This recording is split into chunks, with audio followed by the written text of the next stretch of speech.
우리는 지난 2주 동안 로마서 1장과 창세기 1장을 통해서 성경이 말하는 하나님 나라 세계관에 대해서 함께 배우고 있습니다. 태초에 하나님이 천지를 창조하신 자. 여러분 혹시 숙련된 목수가 하는 일을 지켜본 적이 있으십니까? 저는 몇 번의 기회가 있었어요. 이렇게 교회를 시작하고 나서 이제 교회 안에 여러 인테리어 공사하거나 할 때 옆에서 좀 지켜본 적이 있습니다. 목수들은 빈 공간을 설계대로 채우기 위해서 먼저 자로 길이를 잽니다. 굉장히 중요한 순간이죠. 그리고 그것에 딱 맞도록 나무를 또한 자르고요. 그리고 그 조각을 잇대어서 어떠한 형태를 만듭니다. 숙련된 목수는 그 작은 틈을 대충 넘어가지 않더라고요.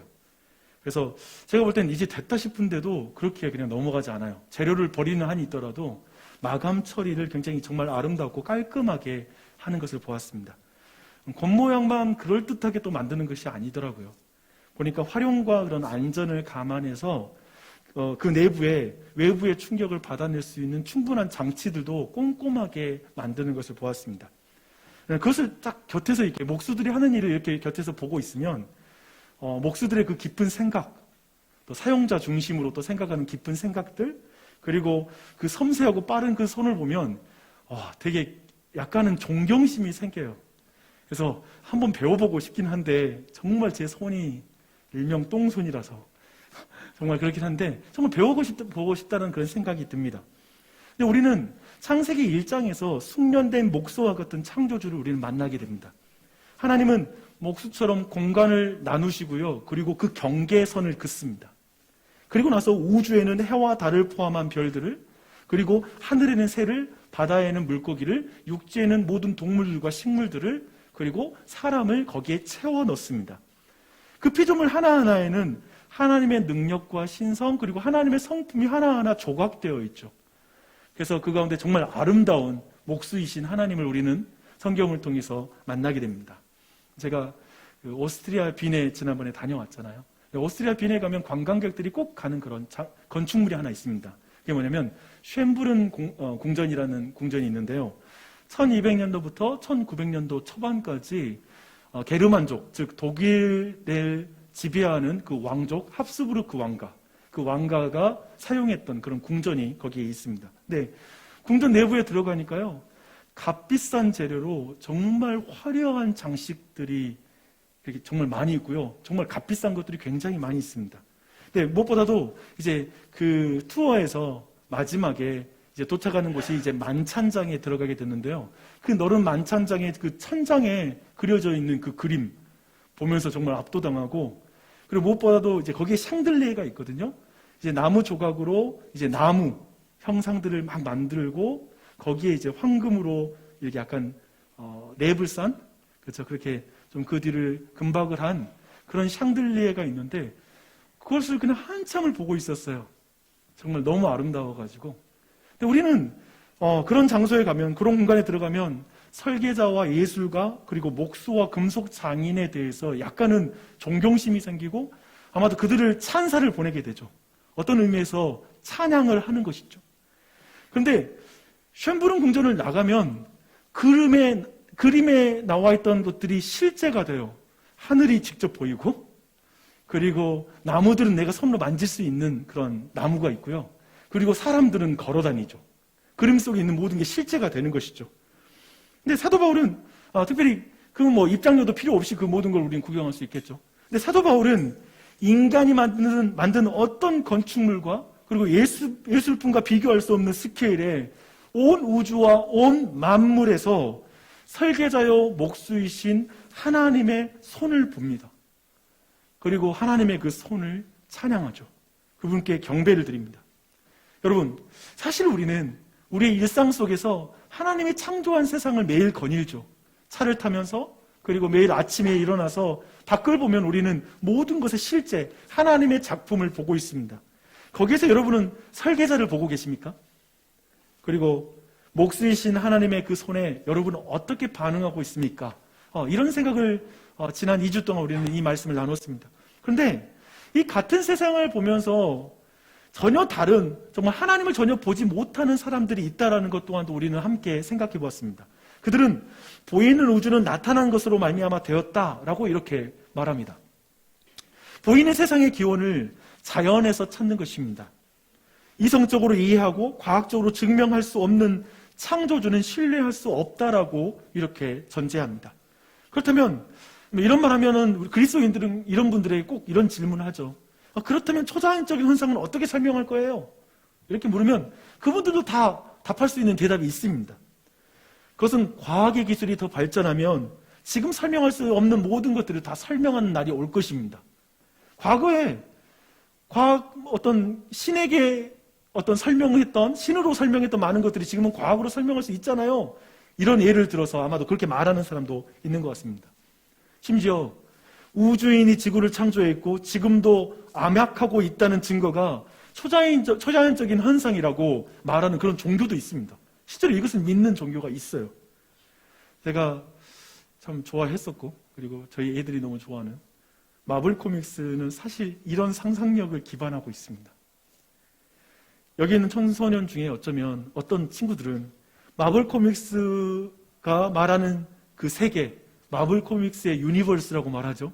거기서 말하는 그 세계가 성경이 말하는 세계보다 더 와닿을 수가 있습니다.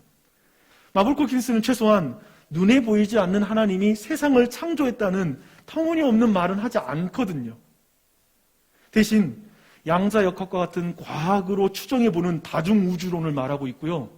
그리고 아직 드러나지 않았지만 충분히 앞으로 이 땅에 자신을 드러낼 수 있는 가능성이 있는 외계 종족이 이 우주의 기원과 관련이 있다고 설명하고 있거든요. 그래서 물론 많은 사람들이 마블 영화를 다 사실로 믿는 거 아니에요. 그렇죠? 그렇지만 이렇게 말하는 것 같아요. 맞아요. 마블 코믹스를 과학으로 보는 사람이 어디 있어요? 그냥 픽션 영화로 보는 거죠.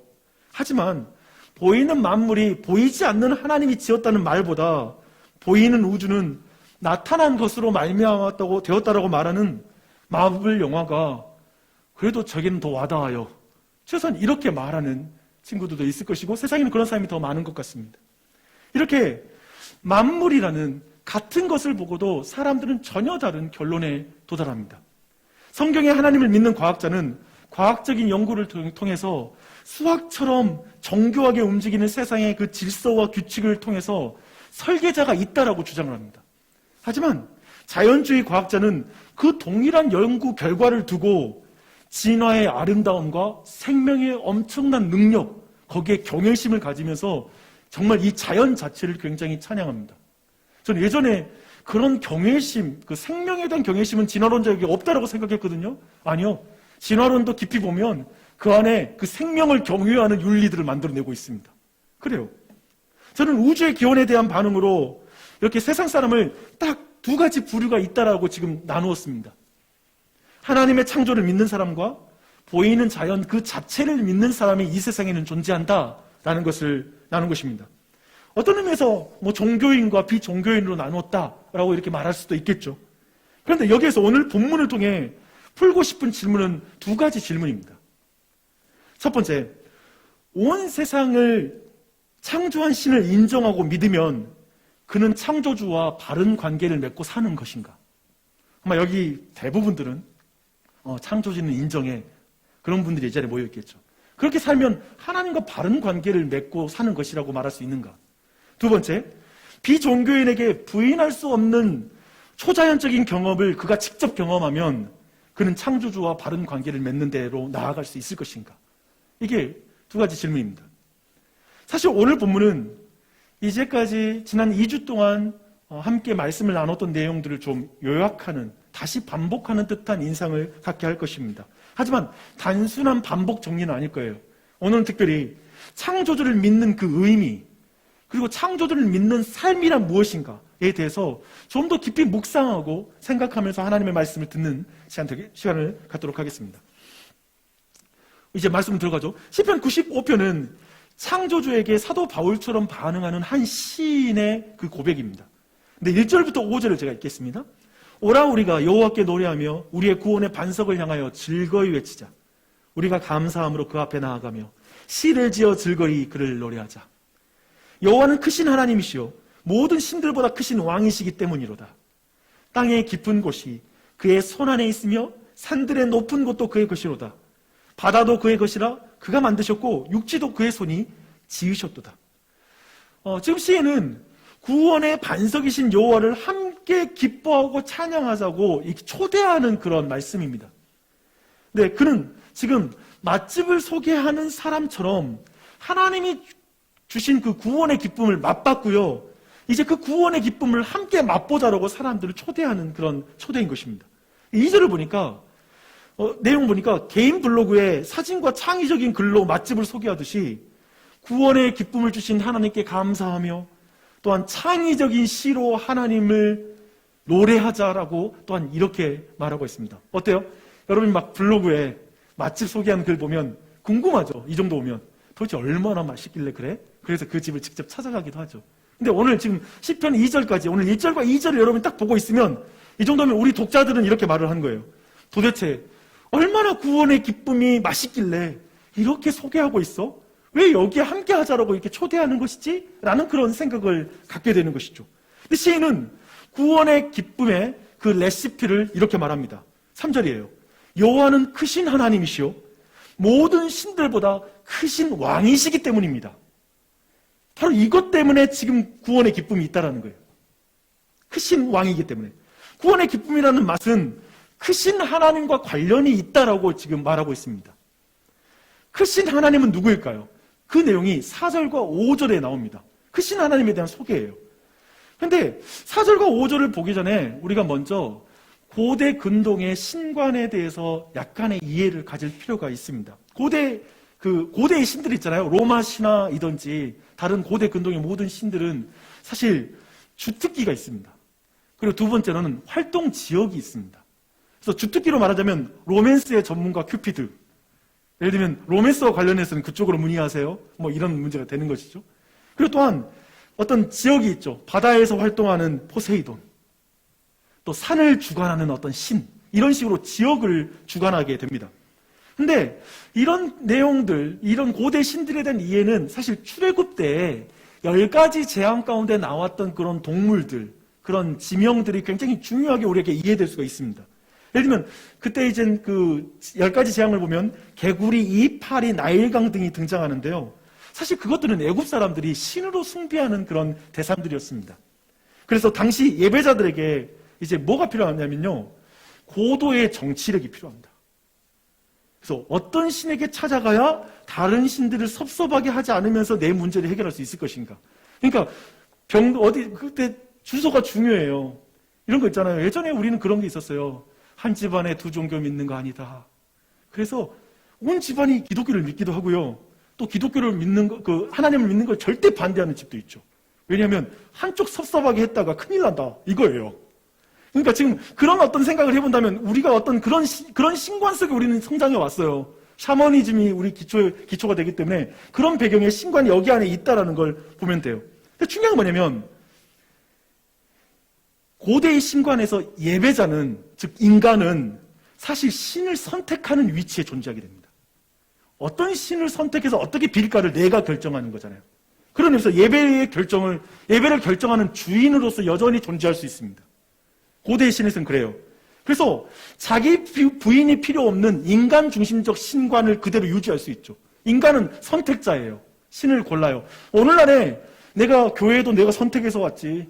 내가 골라서 왔어. 이 교회, 다른 교회로 바꿀 수도 있지. 우리가 모든 것의 선택자가 되는 그 관점도 여기에 반영될 수 있다고 생각해 보십시오. 그런 것입니다.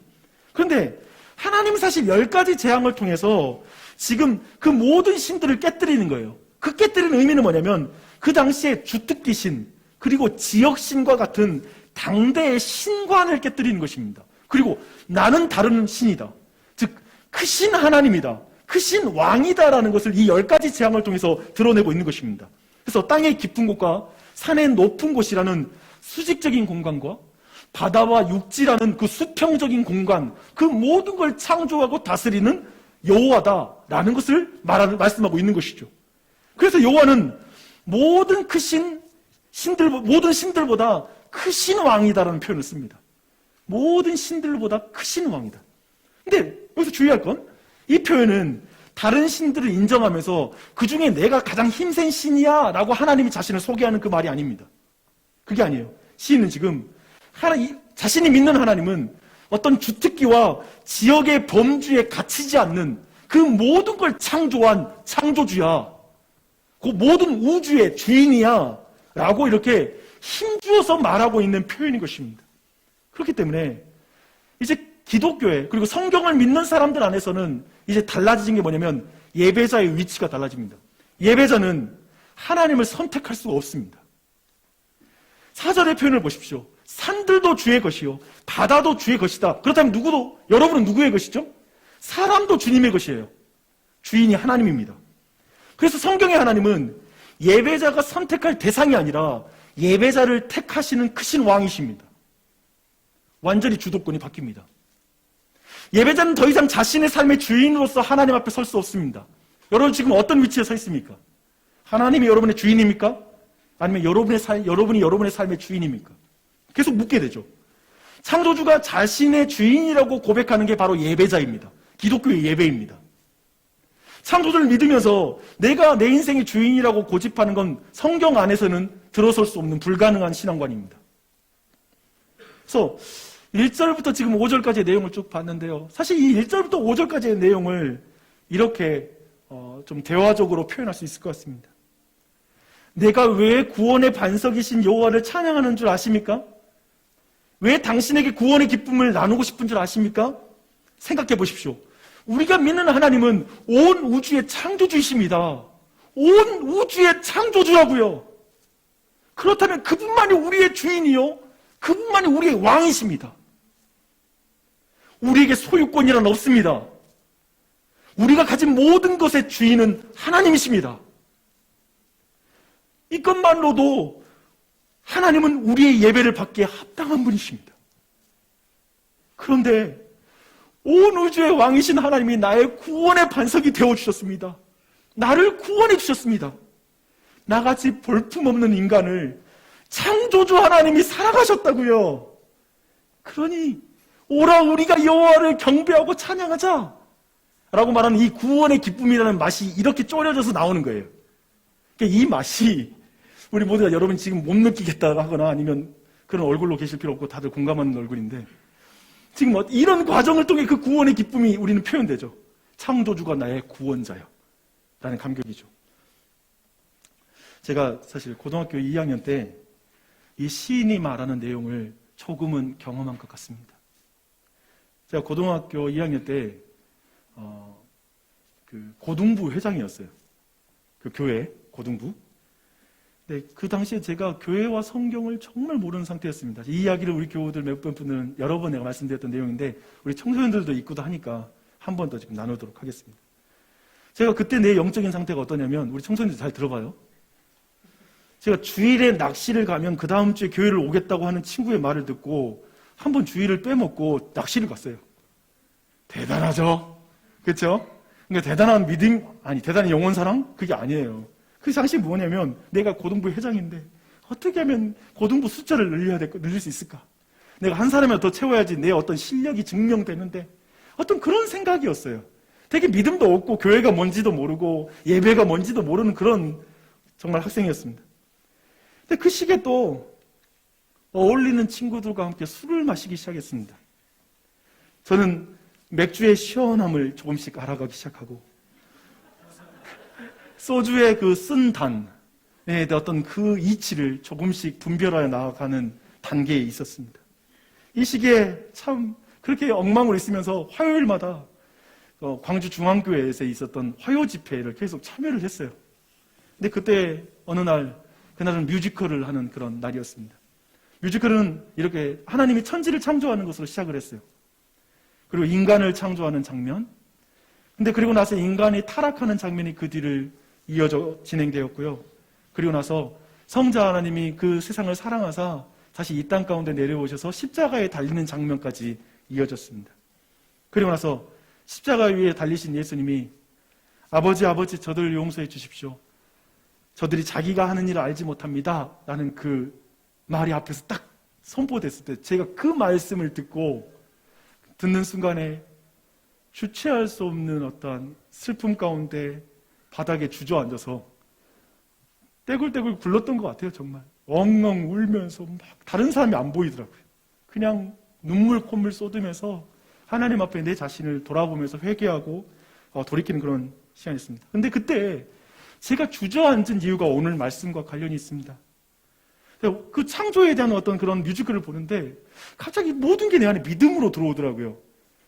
온 세상을 창조하신 하나님이 내 안에 믿음으로 들어오고, 그리고 그 하나님이 얼마나 크신 하나님인가, 하나님의 크심에 대한 부분이 내 안에 새롭게 느껴지기 시작했어요. 그렇게 하는데 갑자기 그분이 나와 같이 보잘것없는 아이를 위해서 십자가에 달려 죽으셨다라는 것, 그리고 그분이 아버지 저들을 용서해 주십시오 하는 말이 저한테는 이렇게 들렸거든요. 아버지 용주를 용서해 주십시오. 용주가 자기가 하는 일을 알지 못합니다. 저한테는 그렇게 음성이 들리는 거예요. 근데 그때 저 십자가, 저 창조주가 나를 위해서 십자가에 달려 죽었다는 그 안에서 그 사랑이 느껴지는 거예요. 그래서 그 하나님의 위대함과 하나님의 그 사랑이 얼마나 큰지가 제게 이제 들어오게 된 것이죠. 정말 이 세상에서 누구도 알아주지 않는 나를 이렇게 사랑하셨나? 그 사실 앞에서 엉엉 울고 주님 앞에 돌이켰던 날이었습니다. 그날 나는 온 세상을 지으신 하나님을 나의 왕이요 주인으로 이렇게 모셔드렸습니다. 그리고 창조주가 나의 구원의 반석이다라는 사실을 그때 느낀 것이죠. 그리고 그날 예배당을 나설 때 사실 저는 완전히 세상을 다르게 보는 사람이 돼 있더라고요. 저는 아직도 뭔가 바람이 있을 때, 새벽에 이렇게 올 때 바람 맞으면 그렇게 기분이 좋거든요. 근데 그날 7월이었기 때문에 막 기도하고 나면 얼마나 땀이 흘렸겠어요. 그 머리도 다 적실 정도로 기도했죠. 그 상태로 나오는데 바람이 탁 부는 거예요. 예배당 앞쪽에 입구 쪽에서 내려가는 그 계단에서. 크게 나를 탁 씻는데 이게 하나님이 만든 바람이다라는 해석이 되는 거예요. 그 인식이 확 들어오는 거예요. 그러니까 그 뒤로부터 한 몇 달 동안 꽃을 보면 하나님이 이거 만들었어. 그러니까 그 말을 계속 이어서 말하는 거죠. 이 나무 하나님이 만들었어. 저 태양 하나님이 만들었어. 라는 생각 가운데 모든 걸 보게 되고, 이 모든 것이 그 당시에 전지적 나 중심주의라고, 모든 게 나를 위하여 있는 것처럼 이기적인 마음이 아니라 모든 것이 하나님의 선물이라는 그 인식이 제 안에 살아났습니다.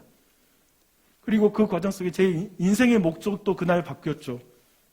제가 교회를 다니는 중에 있었잖아요. 근데 그날 그 하나님 만나면서 하나님 저를 사용해 주세요 하면서 그날 제가 제 삶을 풀타임으로 사역자의 길을 가는 걸 결정했던 날이기도 했어요. 저는 하나님을 그렇게 만났습니다. 여러분 어떤가요? 우리 모두 각자 그런 경험이 있죠. 정말 하나님의 창조주가 나의 구원의 반석이다 라는 이 사실이 정말 삶의 방향과 목적을 바꾸고 어떤 내 안에 하나님을 예배하는 것들을 바꿔버리는 그런 사건이죠. 그 이후에 아마 여러분의 삶과 제 삶은 6절, 7절이 잘 말하고 있습니다. 6절, 7절에 보니까요. 오라 우리가 굽혀 경배하며 우리를 지으신 여호와 앞에 무릎을 꿇자. 그는 우리의 하나님이셔. 우리는 그가 기르신 백성이며 그의 손이 돌보시는 양이기 때문이라 라고 이렇게 말하고 있습니다. 창조주가 나의 구원주가 되심으로 이제 나의 선한 목자가 되셨다라는 고백입니다. 특별히 5절에서 육지를 만드신 그 손이 7절에서 양을 돌보고 있습니다. 이렇게 연결이 돼요. 창조주는 구원자, 구원자는 지금 나를 먹이시는 목자. 이렇게 연결이 되는 것이죠.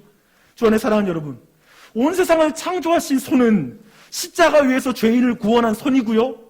그리고 광야와 같은 이 땅에서 우리의 손을 잡고 있는 손이라는 걸 잊지 마십시오. 이게 바로 신앙이고 이게 연결될 때 구원의 기쁨을 노래하게 되는 것이죠. 그런 여호와를 예배하라고 무릎 꿇어 경배하라고 말하고 있습니다. 저는 지금 여러분에게 어쩌면 그냥 여러분과 상관없는 말을 나누는 게 아니라 만약 여러분의 예배가 무너져 있다면 지금 여러분이 이 안에서 어떤 연결고리가 끊어져 있는지를 돌아보시길 바랍니다. 지금 성경에서 그 말씀 지금 나누고 있으니까요. 그리고 예배 안에서 한번 여러분의 예배의 기쁨을 회복하는 그 은혜가 있길 바랍니다. 저는 이 손을 잡고 계신 하나님, 저는 이 손을 잡고 계신 하나님 또 생각하면 고3 때 부흥회가 생각이 납니다. 이것도 나눴던 이야기이기도 한데요. 청소년들 있으니까 또 한번 나눌게요. 고2 때 회심을 알고 진짜 열정적으로 교회 다녔습니다. 제가 얼마나 급진적인 변화가 됐는지 주변에 있는 사람들 교회 안에 화제였어요. 사실은 용주가 왜 저러냐.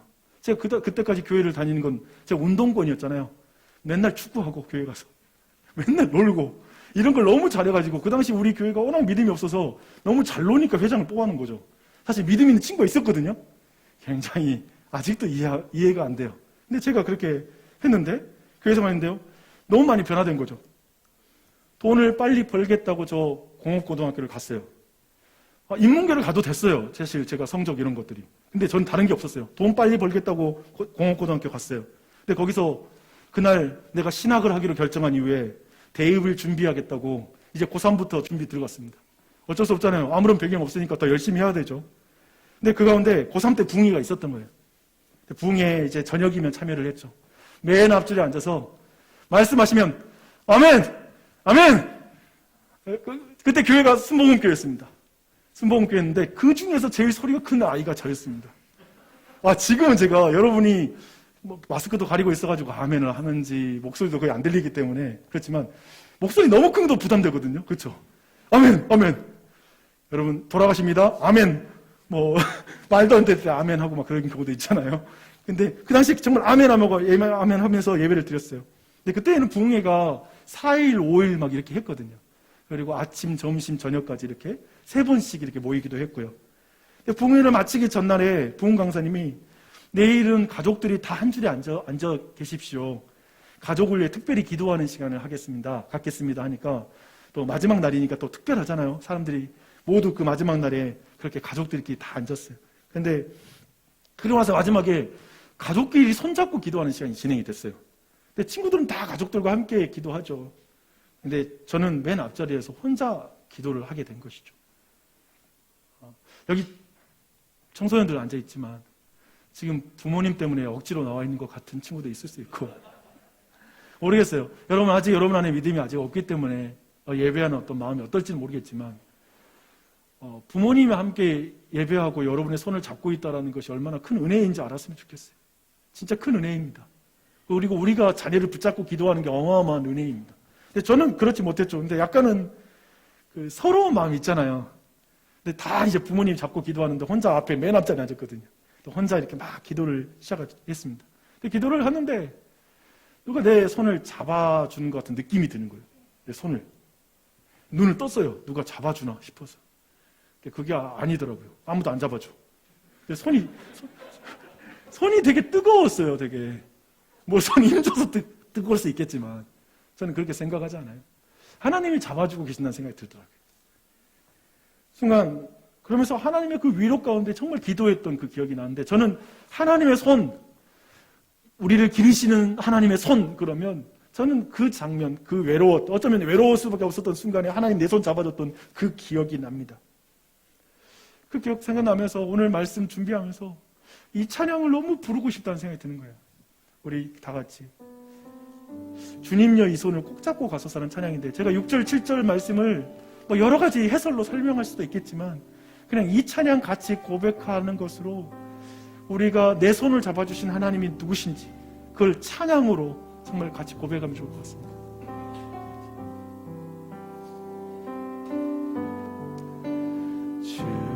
주님여 이 손을 꼭 잡고 가소서.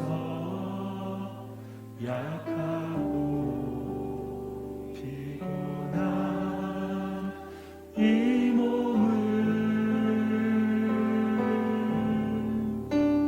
포근한 흑암속에 치사 빛으로 손잡고 날 인도하소서. 인생이 힘들고 고난이 겹칠 때 주님여 날 도와 주소서. 외치는 이 소리 귀 기울이시사 손잡고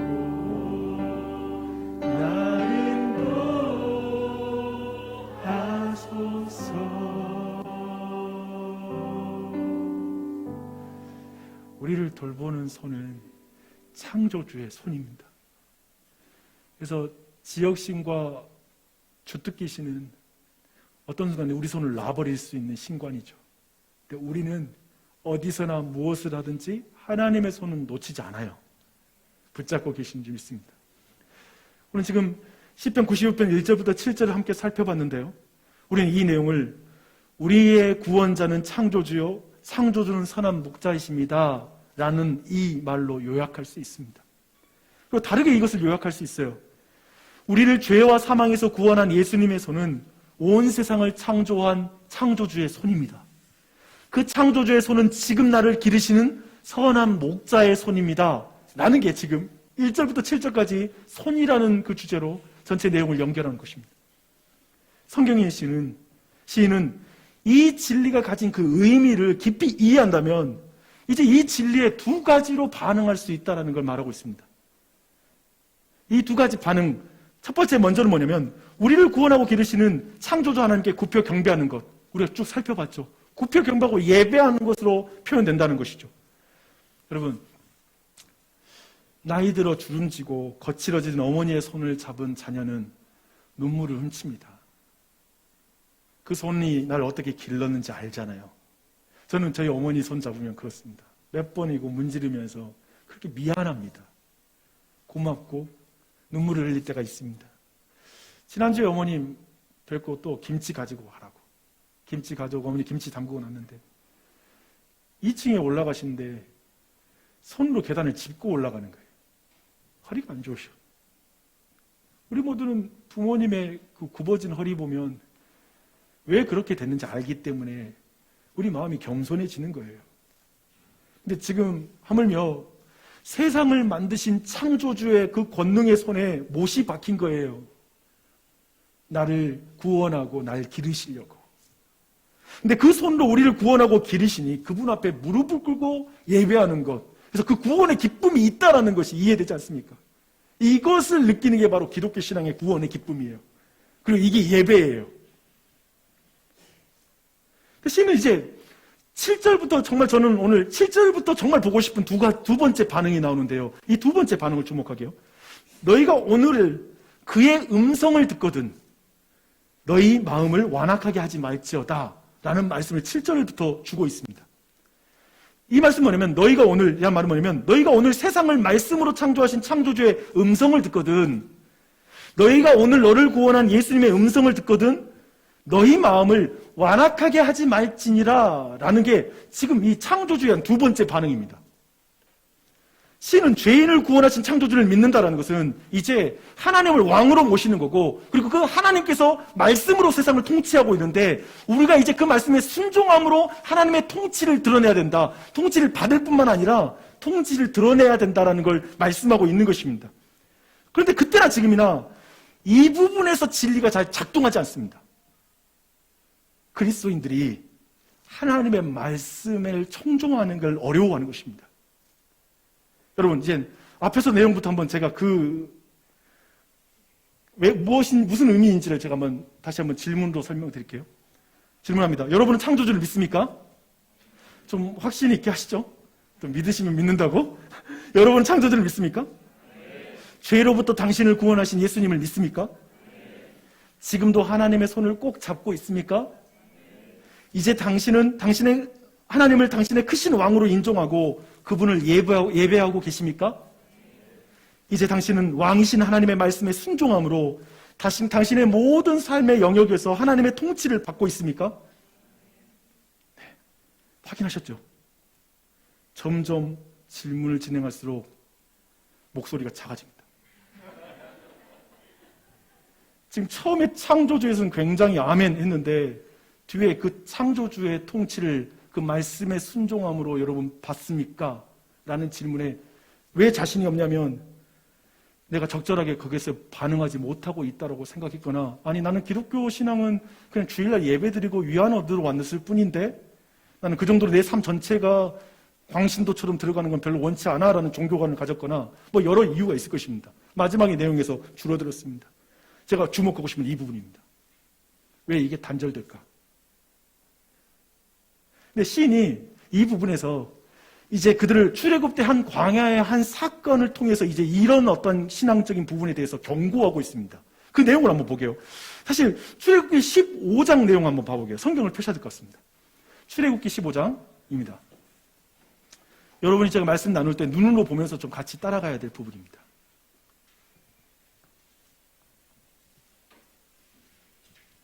22절로 27절을 보십시오. 쭉 앞에서부터 설명드릴게요. 하나님은 지금 애굽을 10가지 재앙으로 치심으로 백성을 놓아주게 했죠. 뭐가 강조됐죠? 하나님은 온 우주의 창조주다라는 걸 보여주는 사건이었죠. 그런데 애굽의 왕과 군대가 그들을 안 놓아줘요. 그래서 다시 추격하죠. 앞에는 홍해가 가로막고 있죠. 근데 하나님, 창조주 하나님의 권능으로 그 뭇과 바다를 또 나눠버려요. 그래가지고 바다에 길을 내고 그 백성을 구원하는 사건이 그 안에 이어지죠. 창조주 하나님을 자신의 권능을 드러낸 거예요. 그런데 그렇게 구원을 받았어요. 근데 다시 오늘 15장에 보니까 수르 광야에 물이 없는 길을 사흘 동안 걷습니다. 22절부터 나온 내용입니다.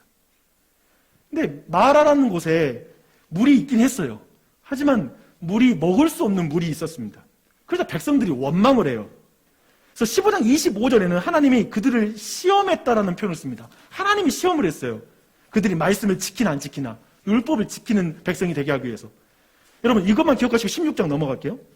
그 유명한 만나와 메추라기를 주는 그 내용이 16장에 나와요. 근데 핵심이 4절이에요. 여러분 핵심이 4절이에요. 그때 여호와께서 모세에게 이르시되 보라 내가 너희를 위하여 하늘에서 양식을 비같이 내리리니 백성이 나가서 일용할 것을 날마다 거둘 것이라. 이같이 하여 그들이 내 율법을 준행하나 아니하나 내가 시험하리라. 또 시험한다는 표현이 나와요. 시험하리라. 만나와 메추라기를 내리신 것은 사람이 떡으로만 사는 것이 아니라 하나님의 입에서 나오는 말씀의 통치를 받는 것, 그것을 위해서 줬다라고 성경은 말하고 있죠. 생각해 보십시오. 지금 먹을 것이 없는 광야에서 수백만 명이 어떻게 먹고 삽니까? 말도 안 되는 일이죠. 하지만 하나님은 만나와 메추라기는 창조주 하나님만이 행할 수 있는 권능을 보여준 거예요. 그것을 통해 요구되는 것은 왕이신 하나님의 말씀을 믿고 순종하는 거죠. 야 너희들 그러니까 먹고 마시는 문제는 나한테 맡겨놓고 믿고 너희들은 내 입에서 나오는 명령에 순종하는 백성이 되라 라는 걸 가르치신 것이죠. 그리고 나서 이제 오늘 르비딤 사건, 오늘 시편 95편과 연결이 되는 17장의 말씀이 이어집니다. 다시 마시는 물이 없는 상황이 펼쳐진 거예요.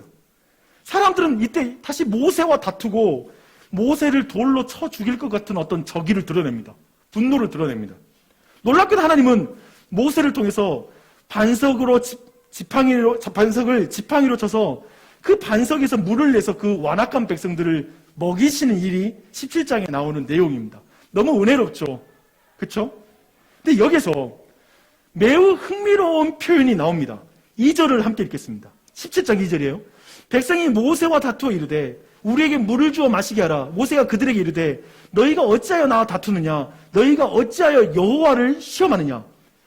앞에서는 하나님이 시험을 했는데 이제 사람들이 여호와를 시험해요. 바뀌었어요. 지금 분위기가. 그 시험의 의미는 17장 17절에 나옵니다. 그들이 여호와를 시험하여 이르기를 여호와께서 우리 중에 계신가 안 계신가 하였음이었더라 라고 말합니다. 이스라엘 백성은 물이 없으면 이렇게 생각한다는 거예요. 하나님이 정말 우리 가운데 계신 게 맞아? 왜 물을 안 줘? 그들은 만나를 거두면서도 이렇게 말하는 거예요. 하나님이 정말 우리 가운데 계신 게 맞아? 왜 단일 메뉴로 이렇게 계속 우리를 주시지? 고기는 왜 안 줘? 이렇게 지금 말하는 거예요. 또 사실 또 길을 돌아가는 것 같을 때 바로 직선으로 안 가고 돌아가는 것 같을 때도 이렇게 말합니다. 하나님이 정말 우리 가운데 계신 게 맞아? 왜 돌아가? 왜 계획대로 안 돼? 라고 말합니다. 사실 보십시오. 지금 그들은 이미 애굽에서 10가지 기적을 본 사람들입니다. 그리고 홍해가 갈라지는 걸 본 사람들입니다. 창조주 하나님의 권능을 많이 봤어요. 매일 구름기둥과 불기둥이 그들과 함께하는 걸 경험하고 있습니다. 그런데 창조주를 믿는다라는 그 의미를 이해가 안 되는 거예요, 이게. 이게 연결이 안 되는 거예요. 아까 말했죠. 우리는 처음 말했죠. 창조주를 믿으십니까? 하니까 여러분들이 아멘 했어요. 근데 마지막에 그 창조주를 믿고 그분의 말씀에 순종하는 거 말하니까 확신이 없는 거예요. 지금 이 일은 우리 시대의 문제는 아니라는 거예요. 아주 오래된 문제라는 것이죠. 오늘 본문 9절에서 말합니다. 그때 너희 조상들이 내가 행한 일을 보고서도 나를 시험하고 조사하였도다. 이 표현이 여기 나오는 거죠. 시험하고 조사했다.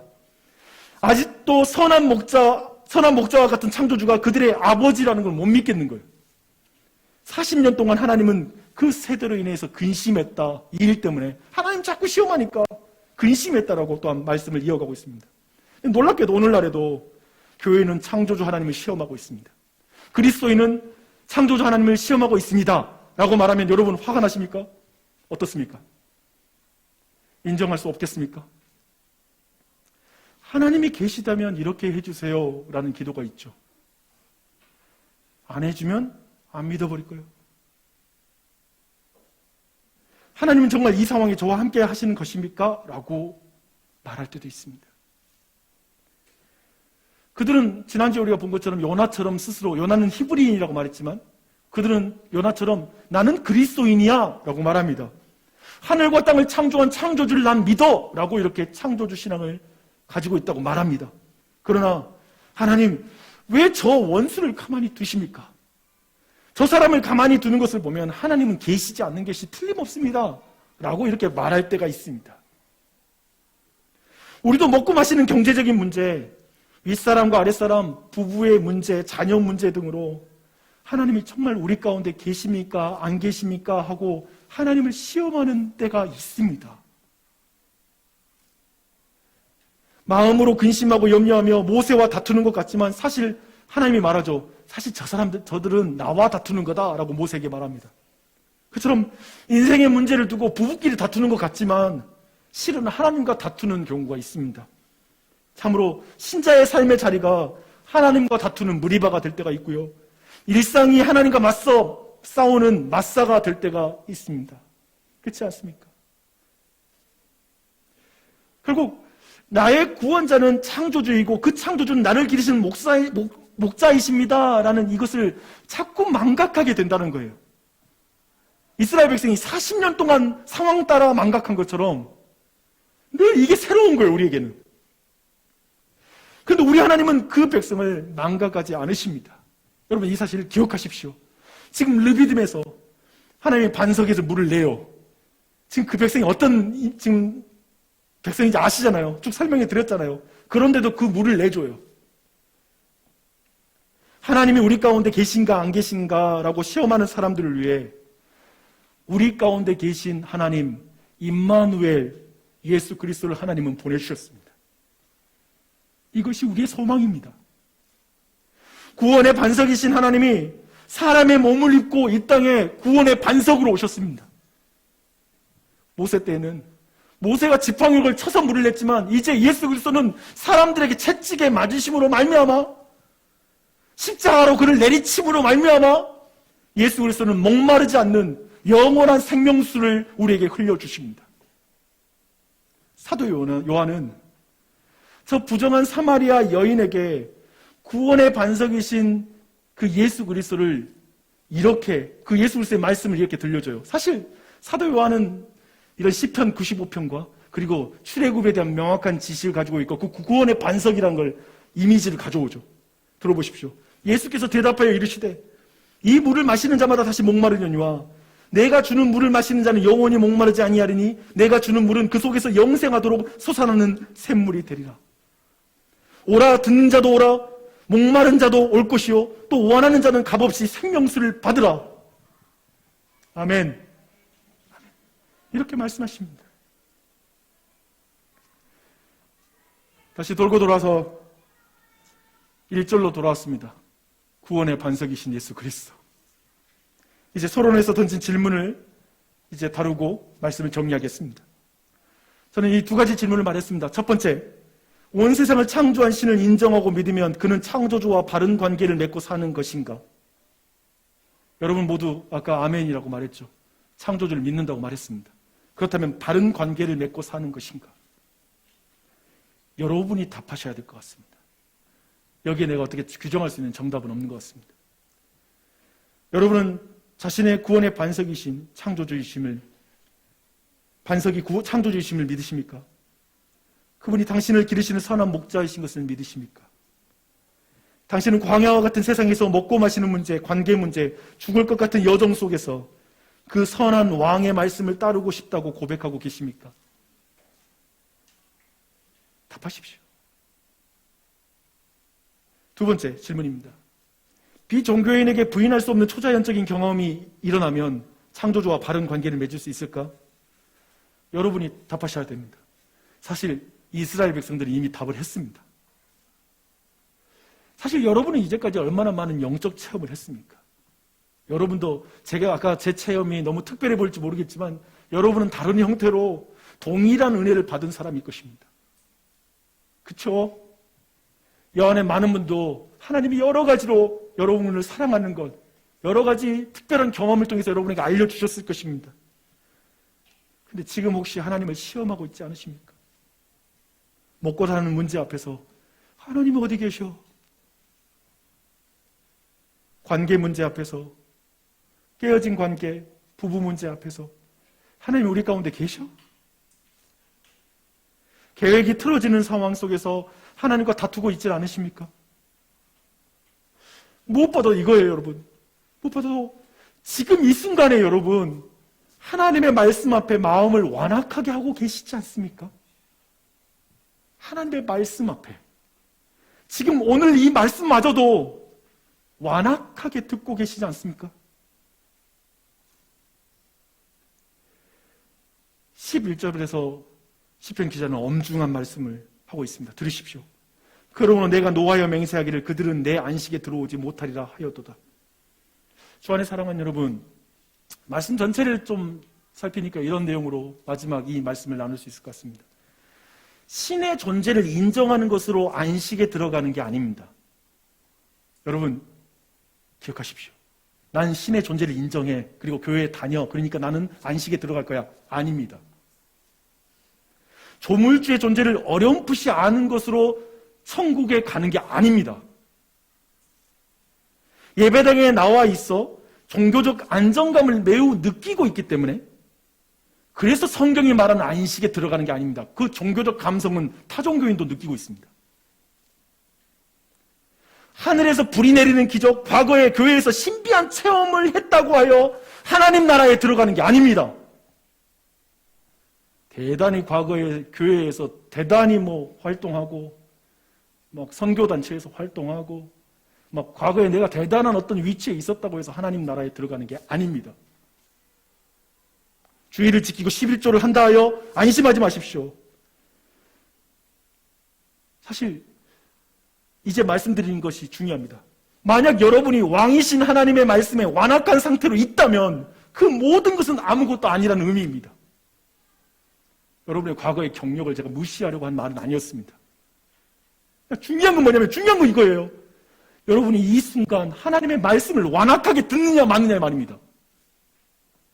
당신이 지금 있는 곳에서 하나님의 말씀의 통치를 받는 것을 거부하고 있다면 당신이 창조주와 구원자이신 하나님을 받아들이고 있다고 하는 그 확신을 제고하십시오. 제고하십시오. 다시 그 믿음을 점검하십시오. 사실 하나님 나라는 하나님이 통치하는 나라이기 때문에 그렇습니다. 그래서 하나님 통치를 즐거워하지 않는 이상 모든 기독교 안에 종교적 노력은 다 허망한 것입니다. 거짓입니다. 주님이 노하여 맹세하시며 경고하시는 이 말씀을 들으십시오. 사랑하는 여러분, 말씀으로 온 세상을 창조하신 하나님, 말씀이 사람이 되어 죄인들의 구원의 반석이 되신 성자 하나님, 어리석은 우리에게 목자의 음성을 계속 들려주어 우리의 손을 잡고 인도하시는 성령 하나님, 이분을 믿으십시오. 이렇게 그 크신 왕이 통치하는 세상 속에 여러분이 있습니다. 만약 여러분이 이분을 믿는다면 그걸 믿죠. 여러분 지금 보통 큰 왕이 아니에요. 여러분의 인생을 붙잡고 있는 왕은 크신 왕이에요. 크신 하나님이십니다. 그분이 여러분을 택함받은 사랑받은 그리스도인이란 말입니다. 그분의 사랑을 받고 있어요. 그러니 어떤 상황을 닥치더라도 하나님이 계신지 안 계신지 시험치 마십시오. 하나님은 온 우주의 왕이니까요. 다른 나라에 가도 거기 계실 거고, 바다 깊은 곳에 들어가도 거기 계실 거고, 산 위에도 하나님이 계실 거고, 내가 이런 일 당하고 저런 일 당해도 하나님 거기 계시니까, 그분의 임재와 통치에 벗어나는 일은 없으니까, 그런 분의 사랑을 여러분이 받았으니까, 택함을 받았으니까 불안하지 마십시오. 여기서 엄청난 위로를 받으십시오. 그리고 그분을 시험치 말고 예배하십시오. 그 크신 왕이 여러분의 주변에 일상에 계신 것을 믿음으로 그곳에서 어떤 일이 닥치더라도 주님께 들리는 그 음성에 순종하십시오. 완악하지 말자. 듣자. 순종하자. 구원의 반석이신 하나님은 우리의 크신 왕이시니까요. 아멘.